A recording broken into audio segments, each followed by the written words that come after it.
Oke, selamat sore Mbak Nini. Halo, selamat Ya, sore. beliau ini merupakan owner dari SRSI Matulanang, teman-teman. Terus beliau selain Matulanang juga beliau ada beberapa bisnis yang lain yang lumayan besar juga sih. Wah, wow banget sih ini Mbak Nini. Enggak. Jadi ada kosan, terus ini juga baru berdiri warung seafood gitu teman-teman. Nah, inti dari kita observasi kali ini yaitu mengenai Matulanang Mbak Nini. Nah, boleh diceritakan Mbak Nini sebagai pemilik perusahaan, apakah Mbak Nini ini sejarah dari Matulanang itu seperti apa gitu? Sejarahnya itu pada awalnya itu kan saya awalnya tuh usahanya kosan dulu. Terusin dari orang tua sih. Oh iya. Cuman kalau dari orang tua tuh dulu kan masih sistemnya mereka konvensional ya. Maksudnya konvensional gini. Mereka itu kosnya yang penting kotak-kotak menghasilkan banyak uang gitu kan. Nah, ketika saya mulai membantu orang tua itu istilahnya saya balikkan fungsinya, jadi saya balikkan. Jadi kita strateginya itu bukan ke kuantitas lagi, tapi ke kualitas gitu. Jadi renovasi ya, jadi kos nggak usah, menurut saya kos tuh jangan kecil-kecil lah, saya kos dulu tempatnya yang besar, yang nyaman kan seperti itu. Jadi ada nilai jualnya. Itu kalau gue tahu berapa lama ya? Ada lah, kalau itu ada. Kalau itu ada gitu. Kira-kira berdirinya tuh Mbak mulai di pangku orang tua itu berapa gitu, didirikan sama orang tua tahun berapa kira-kira? Kalau saya kurang tahu ya. Kurang tahu ya? Udah lama banget berarti ya? Udah lama. Nah terus dipegang Mbak Nini itu udah Itu tahun? dari tahun 2014. 2014. Itu 2013 lah, 2013. Waktu saya pegang kos itu kan awalnya yaitu kita mulai kita strateginya tuh sekarang adalah karena sekarang di kanan kiri sudah banyak kos, jadi kita harus bisa bersaing. Bagaimana biar bisa bersaing kan berarti kita harus memikirkan kualitas nih, sudah bukan kuantitas lagi. Kalau kita dengan kualitas yang bagus, kita punya harga jual yang tinggi. Aku prinsipnya gitu. Nah, kemudian setelah kos mulai berjalan, saya berpikir gimana agar anak kos saya ini nyaman kan gitu kan. Satu dari ruangan kosnya dulu dibikin senyaman mungkin, sebaik mungkin, sebagus mungkin. Setelah itu lingkungan sekitarnya. Saya pengen anak kos saya itu mereka merasa one stop living misalnya gitu.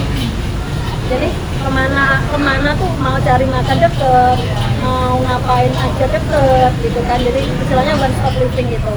Akhirnya saya depan itu kan masih ada tempat sisa, saya bikinlah toko awalnya. Toko ini yang Ya, toko Matulanang itu Matulanang. Itu tuh ada pencetus ide bikin toko nih dari Mbak Nini sendiri atau dari faktor lain, restoran lain? Ya dari sendiri, karena saya kan tadinya cita-citanya itu gimana caranya supaya anak kos saya tuh nyaman. Awalnya tuh di situ. Oh iya. jadi biar apa-apa itu di sini doang. Kemana-mana deket gitu loh, kemana-mana deket gitu. Nah awalnya bikin toko. Kalau dulu awalnya saya franchise sama salah satu toko retail franchise lah. Tapi ternyata dari lingkungan tidak mengizinkan untuk berfranchise. Jadi saya franchise cuma 6 bulan aja sih. Nah toko itu berdiri dari tahun berapa tuh? 2014. Oh, barengan sama ngurus ini tuh? Urus kosannya 2013. Oh, 13. Ya. 1 tahun kemudian di toko. Pergerakan emang sangat bagus ya. Maksudnya memang cepat gitu loh. Iya, cepat. Iya, kayak gitu. Terus tahun 2014 itu kan ini bangunan sudah punya saya. Terus saya mikir kan, awalnya kan saya niatnya nggak bikin toko. Saya niatnya kan awalnya ngurusi kos-kosan, gimana supaya anak kos saya itu nyaman di situ. Jadi nggak berpikir mau ngurusi toko. Intinya saya cuma di situ ada toko gitu loh. Makanya saya memutuskan franchise pada waktu itu. Jadi ini awal berdiri itu udah segede ini apa? Tadinya tokonya kecil. Gede. Gede Iya, lah. gede. Mantap sih. Permodalannya lama. Mbak, ini aku mau nanya dulu. Sebenarnya Mbak tuh ada kayak visioner nggak sih Mbak? Kayak merangkai tujuan, aku harus mencapai target toko yang seperti ini. kosan yang seperti ini. Kira-kira sebelumnya ada keinginan kayak gitu nggak? Enggak sih, kalau saya orangnya spontan. Ngalir ya? Ah. Ngalir banget ya? Saya orangnya tipenya spontan, nggak yang punya angen-angen nanti mau begini mau begini gitu. Cuman saya orangnya yang tipenya spontan. Kalau ada kesempatan Gas. langsung ambil.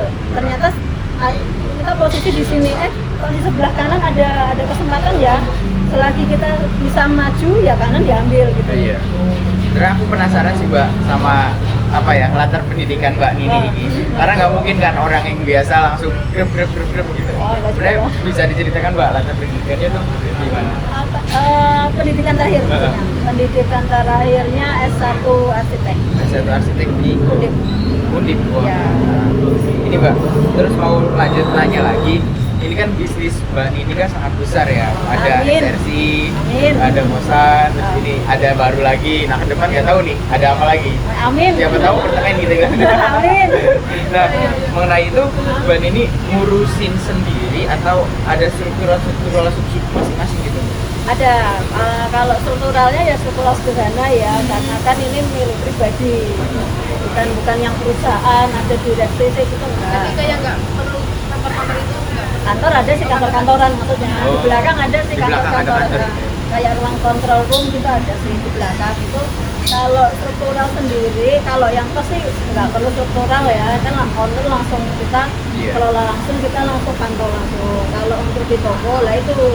Jadi ceritanya tadi waktu franchise kan ternyata kanan kiri pihak toko kanan kiri merasa apa ya istilahnya kok katanya mematikan usaha sekitar, katanya gitu. Dengan berfranchise itu saya mematikan usaha sekitar. Terus akhirnya dari kesepakatan kami bersama itu boleh buka toko tapi nggak boleh franchise, harus dikelola sendiri. Ceritanya sih begitu. Berarti kayak direksi terus kayak PJ minimal.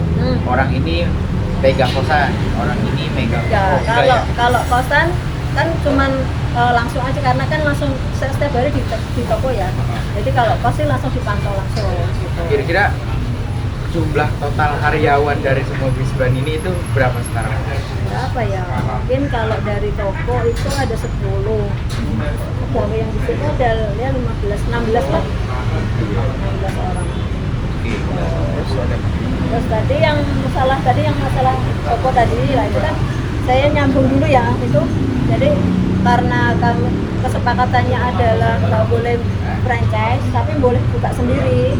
Nah saya sama suami itu berpikir kan nanggung nih istilahnya tokonya itu kita udah jadi.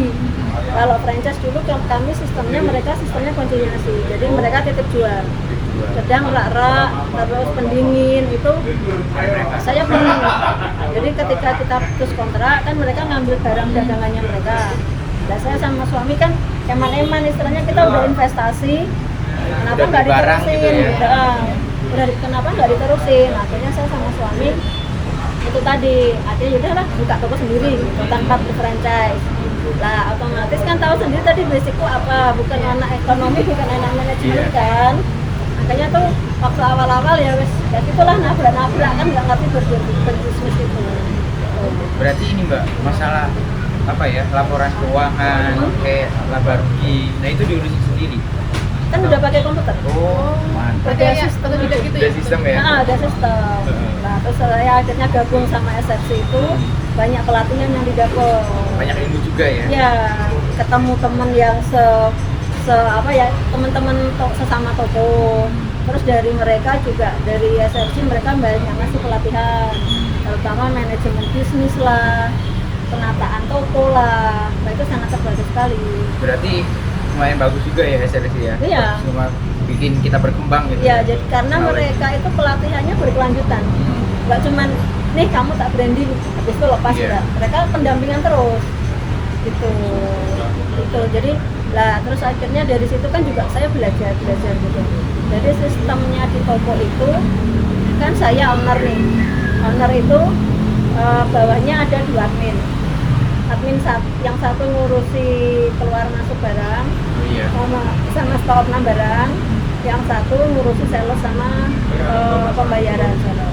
kayak bendahara gitu ya. Ya, terus satu ada driver yang kan karena sekarang belajar juga nih dari pandemi itu, karena kalau kemarin pandemi kan terus terang di sini omset terus terang terjun bebas ya. Banyak yang tutup juga sih Ya kira-kira. kan, nah, dari situ saya belajar gimana sih caranya bukan konsumen ke toko, tapi kita yang jemput bola.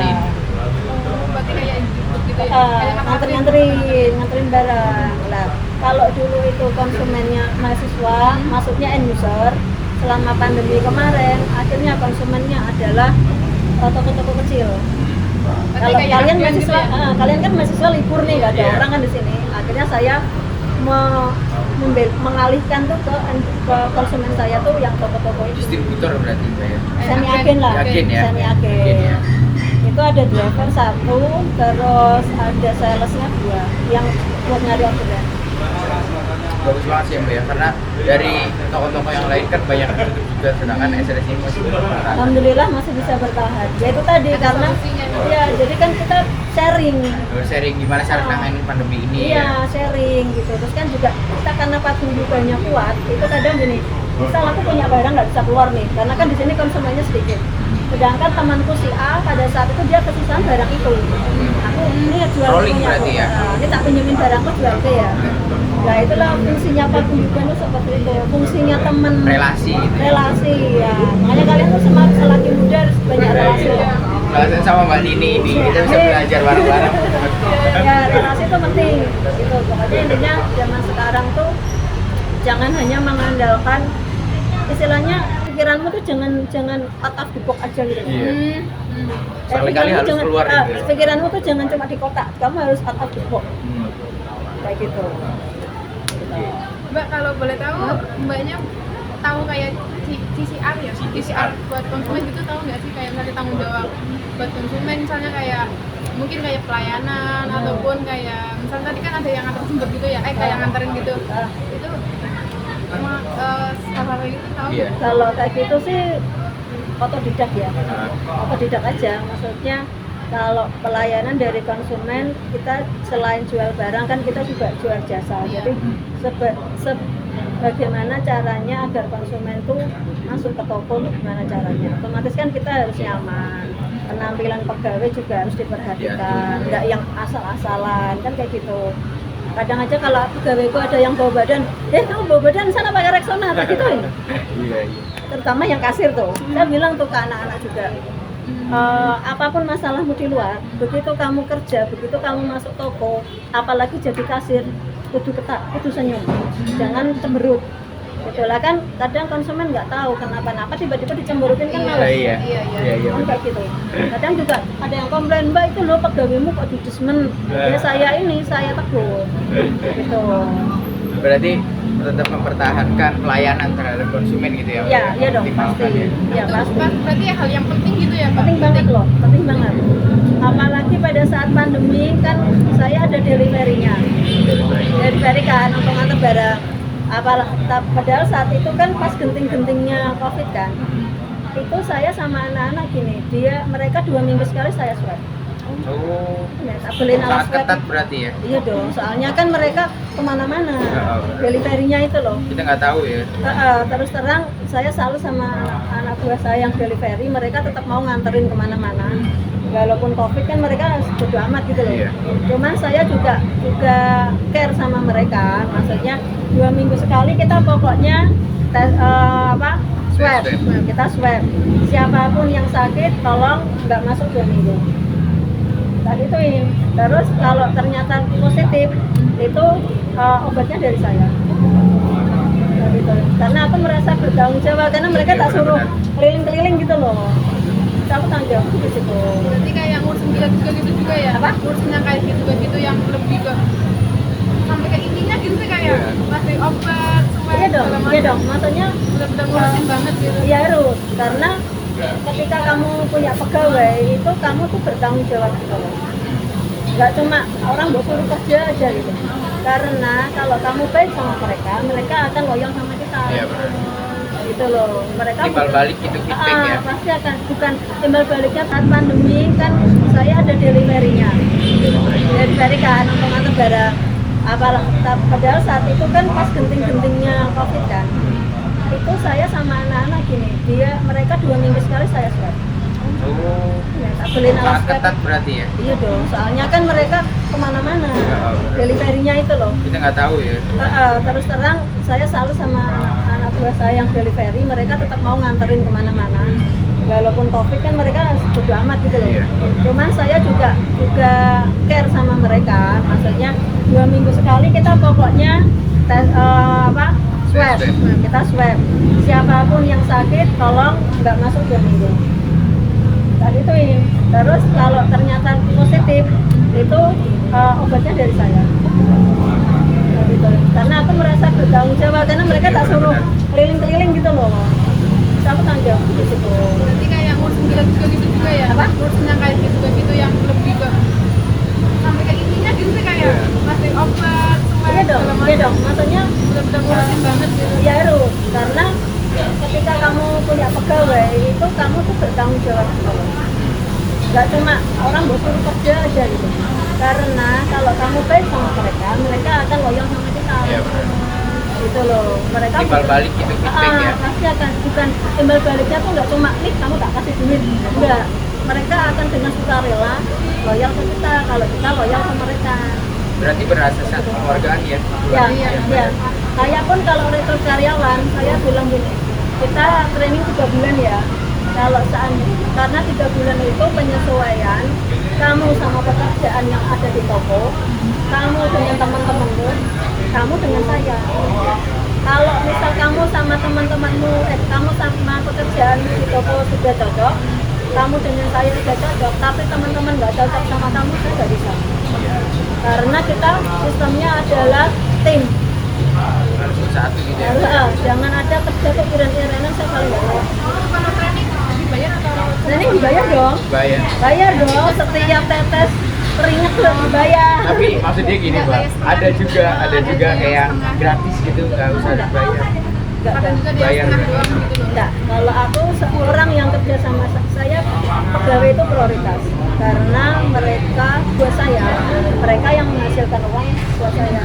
Jadi saya pun harus memprioritaskan mereka. Kalau masalah gaji itu alhamdulillah saya usahakan pokoknya jangan sampai telat dari gaji dan full, nggak pernah saya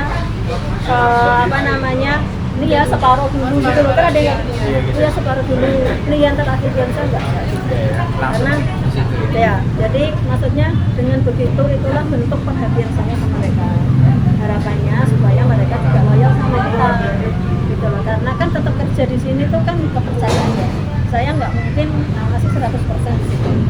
Kalaupun kasarnya nakalnya mereka ngambil barang ke aku orang ngerti.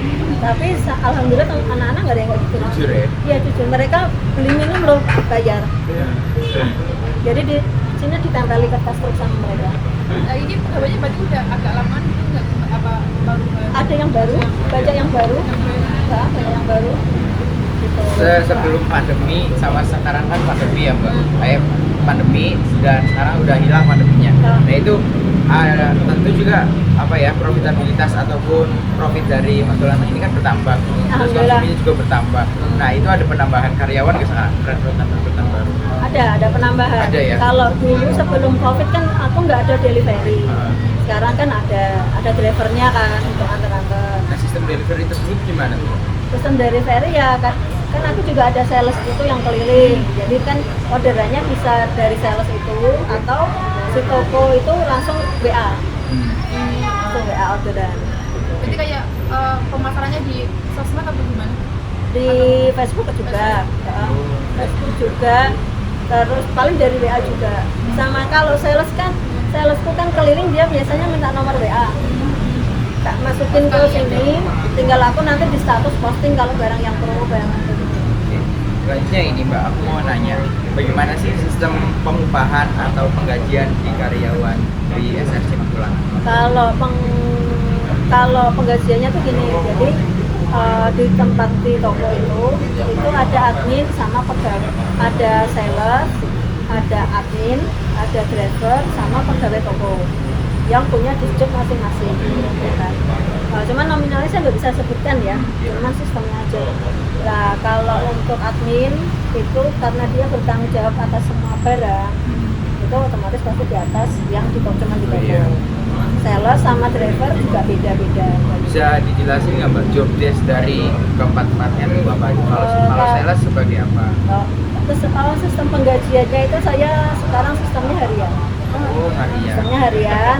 Nah, kita kan demokratis. Ini gimana mau bayaran penggajiannya mau sebulan sekali, 2 minggu sekali, atau seminggu sekali. Kita bersepakat bahwa gajiannya mau seminggu sekali. Katanya biar nggak kelamaan. Satu minggu liburnya berapa kali Mbak? Kesepakatan kami adalah 1 bulan. 1 bulan? 1 bulan itu libur maksimal 4 hari. Boleh diambil 2 hari langsung, Iya. tapi tidak boleh langsung 4 hari. Gitu. Jadi misalnya si A hari ini masuk full, minggu ini masuk full 7 hari. Minggu besok dia masuknya 5 hari, libur 2 hari, itu boleh. Tapi bergantian. Oh, bulan Tapi kalau misalkan ada izin sakit itu masih berlaku nggak Mbak? Kalau sakit kan kita nggak ada yang mau ya. Iya. Sakit kematian itu Iya. kan kita nggak ada yang mau, ya sudah. Diwajarkan ya. Diwajarkan. Gitu. Terus kemudian kalau boleh tahu tugas-tugas dari keempat itu apa aja tuh Mbak? Sales tugasnya apa? Kalau sales kan mereka keliling cari orderan barang. Gitu. Ke toko-toko atau Ya, ke warung-warung yang kecil-kecil itu. buat kerjasama gitu? Iya, betul. Terus kalau yang admin itu tugasnya yang satu bikin, dia tugasnya stok opnam barang. Dari stok opnam barang itu adalah dasar yang untuk bikin saya orderan ke sales. Itu ngambilnya dari mana Mbak kalau boleh tahu stok-stok itu? Dari barang. Jadi kan aku sudah pakai komputer nih. Jadi si admin itu mencocokkan barang yang ada di rak dengan yang ada di stok di komputer. Loh. Jadi kadang mungkin ada yang minus. Kalau masalah barang hilang itu selama dia prosentasenya masih 0,01 di bawah omset, tak masalah. Karena saya tidak mau terfokus kepada barang hilang ini saya nyolong siapa saya tidak mau gitu loh, anggap aja ya kecelakaan lah. Iya. Atau mungkin bisa aja toh kasirnya mungkin misal orang beli Indomie 3 dia nyekennya cuma 2 Iya, kan keliru bisa. gitu ya. Bukan dibuatku bukan yang harus dipikirkan itu dibulenya kenapa hilang, kecuali hilangnya banyak ya. Hilang banyak tuh kenapa? Mungkin artinya pada saat barang datang dia inputnya keliru kan bisa. Kalau saya sih kayak gitu. Terus kemudian Tadi belum selesai tadi driver ya tugasnya. Oh iya, driver. Tugasnya ya nganter-nganter barang. Terus kalau yang di toko ya kalau di toko itu jadi kami sepasang. Kan saya ada 3 shift nih. Shift 1, shift 2, shift 3. Shift 1 kasir sama pramu. Shift 2 kasir sama pramu. Shift 3 pramuniaga. Oh, pramuniaga. Jadi yang satu jaga kasiran, Iya. yang satu ngurusin barang. Maksudnya display barang atau noto barang, yang kayak gitu. Tuh. Terus kemudian kira-kira jam kerja di Matulana tuh berapa sih Mbak? Jam kerjanya 8 jam kerja. 8 jam kerja. Startnya, Enggak jam kerja. startnya dari jam berapa? Kalau shift 1 itu dari jam 7 untuk yang di toko ya. Yang di toko itu shift 1 dari jam 7 sampai jam setengah 4. Kan 1 jam, setengah jam baru istirahat. Oh iya. Jadi sebenarnya jam kerjanya 7,5 jam aja sih. Nah, setengah jamnya baru istirahat. Jam setengah ya? Istirahatnya dulu ya? Setengah jam. Istirahatnya bebas, tapi gantian. Oh iya. Gitu. Terus shift 2 masuknya dari setengah 1 sampai jam 9 malam. Nah, shift 3 masuknya dari setengah 5 sampai jam 1 malam. Tapi terus mau nanya sistem keamanan di Matulanang ini ada CCTV dan lain-lain? Ada, ada CCTV ya? ada. Gitu. Nah, ketika ada karyawan membuat kesalahan nih, kayaknya ada deh track record ke belakang gitu yang kesalahan membuat karyawan membuat kesalahan. Kira-kira gimana respon dari Mbak? Kesalahannya apa dulu nih? Gitu. Kalau mereka bikin kesalahan biasanya saya peringatkan dulu. Oh, diperingatkan Ya, dulu. tetap tak peringatkan. Jadi pada saat tadi training itu kan, pada saat tadi training kalau ternyata dia nggak memenuhi syarat saya, biasanya nggak teruskan. Gitu. Kalau misalnya dia ya oke ya, saya teruskan. Tapi setelah training kalau ternyata mereka buat kesalahan, saya biasanya peringatkan dulu. Peringatkan dulu sekali, 2 kali, 3 kali saya keluar. Gitu. Nah, ada nggak sih Mbak kayak kasus karyawan curi di sini atau gimana? Kalau mencuri yang ketahuan maksudnya. Yang ketahuan Kalau- apa ya? Visioner tokonya kayak gimana, terus kita laporin ke bank mau buka toko gitu ya? Oh, kalau mau buka toko. Nah, Iya, dulu seperti itu. Tapi ya ini nanti kalau nggak direkam juga nggak apa-apa sih. Iya. Maksudnya nanti kalau mau dikat juga nggak apa-apa. Iya. Maksudnya ini buat kita aja. Itu pembelajaran buat aku ternyata. Ya itu tadi awal aku usaha itu kan karena pinjaman bank. Terus karena terlena, ya kan? Karena kan aku udah bilang dari awal aku bukan orang manajemen, ya kan? Terlena nih. Jadi biasanya kalau bank tuh gini, kamu dikasih satu pinjaman, terus yang lain pasti akan nawar-nawarin semua. iya, Gitu loh. Ketika namamu sudah masuk ke ke bank. jalur perbankan sana, itu istilahnya namamu tuh diobrol gitu. Banyak yang mau masukin ya? Akunmu tuh nanti akan diobrol. Jadi misal kamu udah masuk bank A, kan udah masuk di perbankan tuh. Nanti marketingnya bank B itu akan tahu namamu, dia akan nawari. Habis itu nanti kartu kredit. Nanti kalau kreditmu lancar, kamu ditawari kartu kredit. Jadi istilahnya tuh akunmu tuh di sana diperjualbelikan entah gimana ya, entah di share. Iya. Aku juga nggak tahu kan. Nah, nyatanya kalau orang nawarin kartu kredit satu gol satu, nah besoknya bank lain nawarin. Sampai pinjaman tanpa agunan tuh nawarin. Berarti kan Pinjaman bank pasti. Zaman bank ya. Pinjaman bank. Terus, Nah itu kita berarti harus mendesain dulu ya Mbak ya, visioner tokonya kayak gimana, terus kita laporin ke bank mau buka toko gitu ya. oh kalau mau buka toko, Nah, iya dulu seperti itu. Tapi ya ini nanti kalau nggak direkam juga nggak apa-apa sih. Iya. Maksudnya nanti kalau mau dikat juga nggak apa-apa. Iya. Maksudnya ini buat kita aja. Itu pembelajaran buat aku ternyata. Ya itu tadi awal aku usaha itu kan karena pinjaman bank. Terus karena terlena, ya kan? Karena kan aku udah bilang dari awal aku bukan orang manajemen, ya kan? Terlena nih. Jadi biasanya kalau bank tuh gini, kamu dikasih satu pinjaman, terus yang lain pasti akan nawar-nawarin semua. iya, Gitu loh. Ketika namamu sudah masuk ke ke bank. jalur perbankan sana, itu istilahnya namamu tuh diobrol gitu. Banyak yang mau masukin ya. Akunmu tuh nanti akan diobrol. Jadi misal kamu udah masuk bank A, kan udah masuk di perbankan tuh. Nanti marketingnya bank B itu akan tahu namamu, dia akan nawari. Habis itu nanti kartu kredit. Nanti kalau kreditmu lancar, kamu ditawari kartu kredit. Jadi istilahnya tuh akunmu tuh di sana diperjualbelikan entah gimana ya, entah di share. Iya. Aku juga nggak tahu kan. Nah, nyatanya kalau orang nawarin kartu kredit satu gol satu, nah besoknya bank lain nawarin. Sampai pinjaman tanpa agunan tuh nawarin. berarti kayak merembet gitu. Iya, benar. Memang kayak gitu. Ya, orang tua dulu nggak kayak gituin, Kayak jadi gitu. ituin rumahnya kan, mau nggak pinjam segini. Nah, Sehingga terus. nah, akhirnya kan jadi terlena ya. Terlena, iya. Aku merasa aku terlena. Jadi aku merasa gampang nih cari duit gitu. Otomatis kalau ada saat dulu aku muda, kita bicara gampang cari duit ya, pasti akan gampang buang. Ya kan kayak gitu hukum alam itu kan. Nah, tapi kan kalau udah masuk ke pinjaman seperti itu, kita kan nggak mau tahu. Kamu harus bayar. Iya, Kayak benar. seperti gitu deh. Ya, apapun yang terjadi kamu harus Di bayar. telepon ya. Usahamu bangkrut tuh kamu harus bayar kan kayak gitu. Iya, benar. Nah, itu terjadi sama saya terus terang. Gitu lah, akhirnya ketika di satu titik terbawahku itu tuh aku kebetulan di Facebook aku lagi buka lagi karena pinjamanku banyak. Terus tapi itu tadi karena menumpuk-numpuk, karena aku merasa aku gampang dapat duit, aku gampang buang uang. Aku pernah loh ikut waktu namanya investasi saham.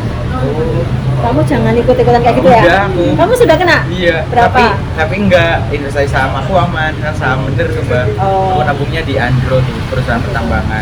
Oh, Ya, gitu. profit lumayan. Oh, Nah kalau Mbak gimana?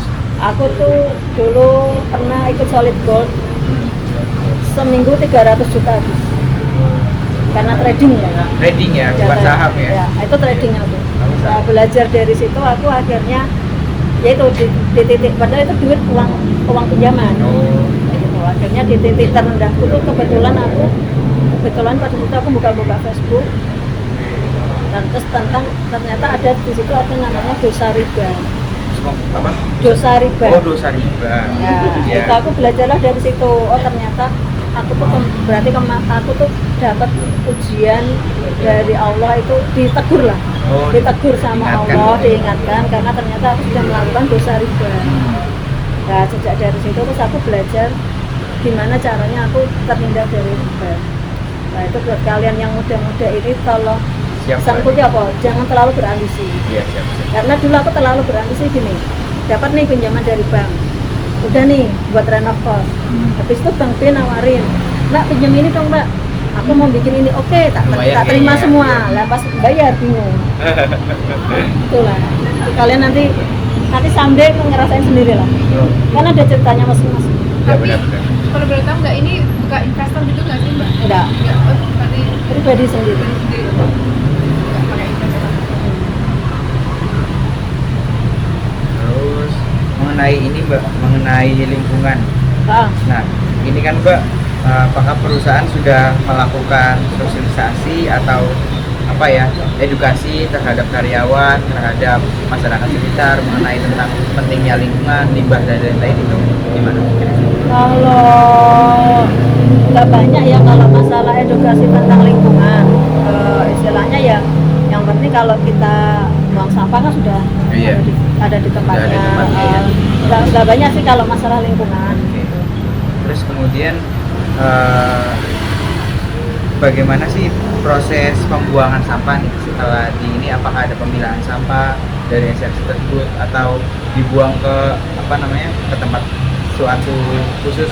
Oh, kalau untuk limbah itu biasanya kalau untuk yang kardus sama botol plastik itu kami pisah.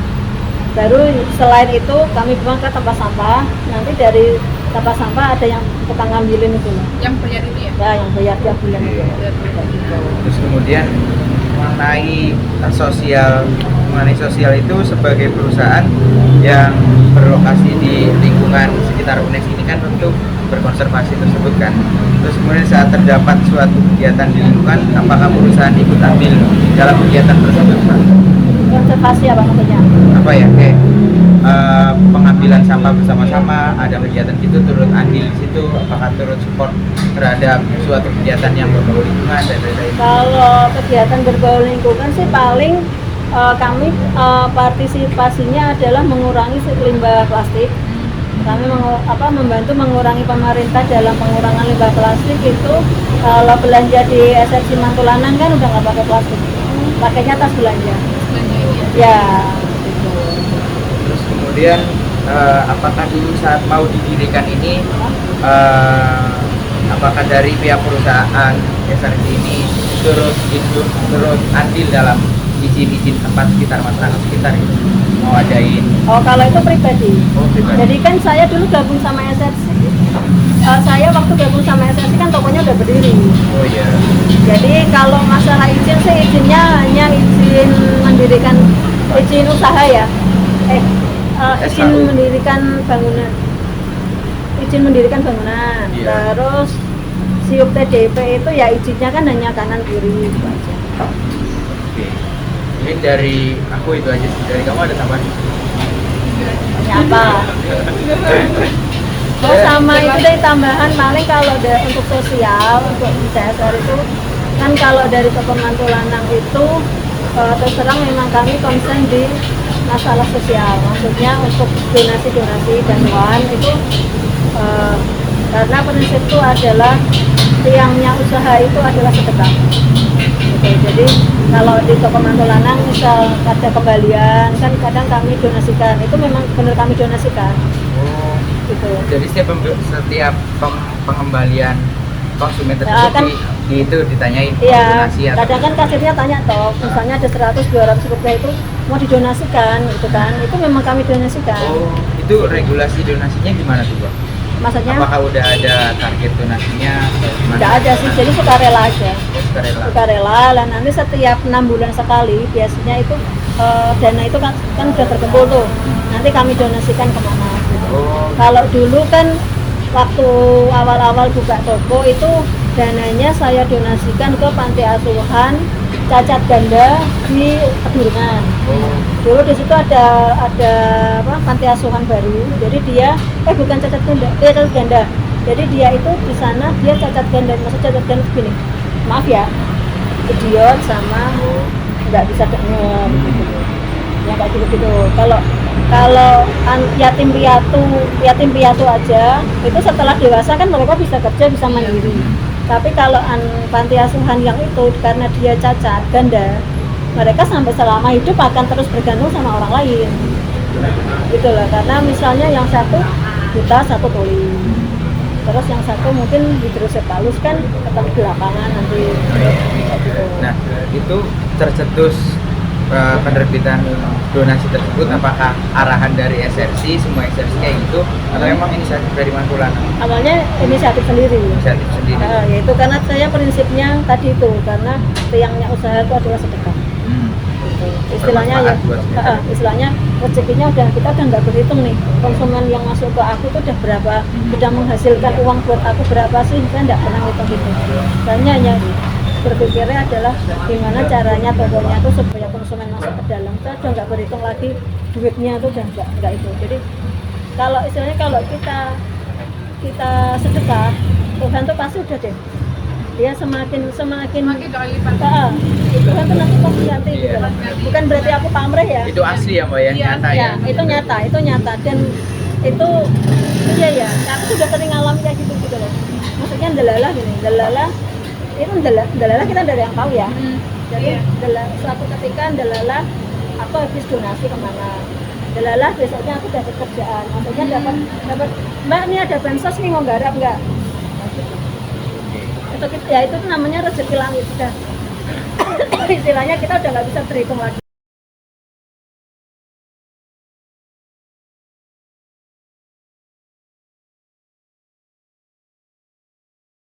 Mungkin untuk yang terakhir ini mungkin ada yang perlu disampaikan dari Mbak Nini buat kita generasi milenial gitu, generasi mahasiswa yang baru yang mau beranjak untuk ke explore dunia yang sebenarnya. Kira-kira statementnya gimana? Statementnya adalah buat kalian-kalian yang masih muda ini, yang masih powerful, janganlah takut untuk berusaha. Gitu loh. Kata Om Bob Sadino kan, bisnis yang baik adalah bisnis yang berjalan. Siap, betul banget itu. Betul kan? Iya. Gitu kan. Jadinya sih seperti itu. Jadi jangan berhenti untuk belajar, karena dunia tidak akan pernah berhenti untuk mengajar. Oke, siap. Bagus banget. Udah aja sih statementnya. Terima kasih ya Mbak Nini atas kesempatannya. Ya. Mungkin kita bisa bincang-bincang di lain kali, lain next waktu gitu lah. Oke, makasih banget. Makasih. Iya. Iya. Dalam waktunya